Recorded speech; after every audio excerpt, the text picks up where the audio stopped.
Well, there may be cause for concern in southern Mexico tonight. Rebels there tonight are claiming that the government is planning to use Wednesday's assassination of Luis Donaldo Colosio as an excuse to attack them. The guerrilla leaders say they're going on alert and shelving for now a proposed peace plan reached earlier. Colosio's accused assassin was put on display for all to see today.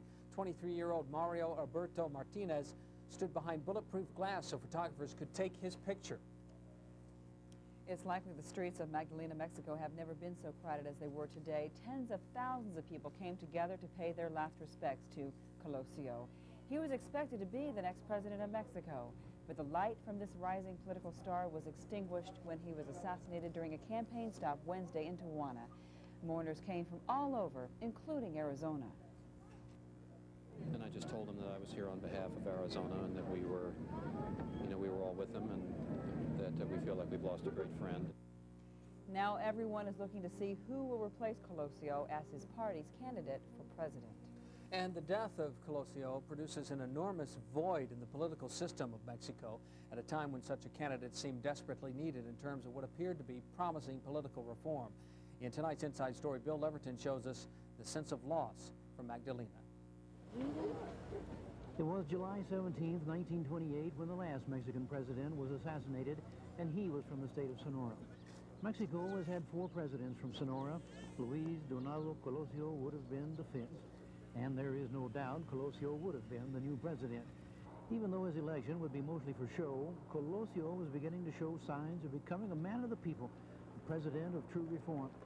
And that doubles the grief of the thousands who gathered here at Magdalena to say their last goodbyes and watch the long, sad procession as Luis Donaldo Colosio returns home. And please believe these are the people to whom it means so much. This is Mexico. These are the campesinos, the obreros, la gente, the people. He came from this area. He was a poor man. He grew up. He knew what it was not to have and to be able to grow up and be something. He probably was going to make a big difference in this country. The grief in this town is almost palpable. More that they have lost a son and brother, but soon the inevitable political loss of a man in whom they saw so much hope. Political observers saw in Colosio a very real possibility of reform in a system that has seen one party in power since 1929, sometimes whether they got the votes or not. Finally, since whoever the president is always favors his hometown, the killing of Colosio kills any chance of an economic boost to this terribly depressed area. The death of Luis Donaldo Colosio seems to be the death of what was the beginning of a rising hope up out of despair. Now may be the birth of painful uncertainty of which the shape has yet to take form. In Magdalena de Aquino, this is Bill Leverton, Channel 10 News. Even though he would have been elected president, the people of Magdalena say they prefer to remember Colosio as one of their own, a rancher's son and a friend to the poor.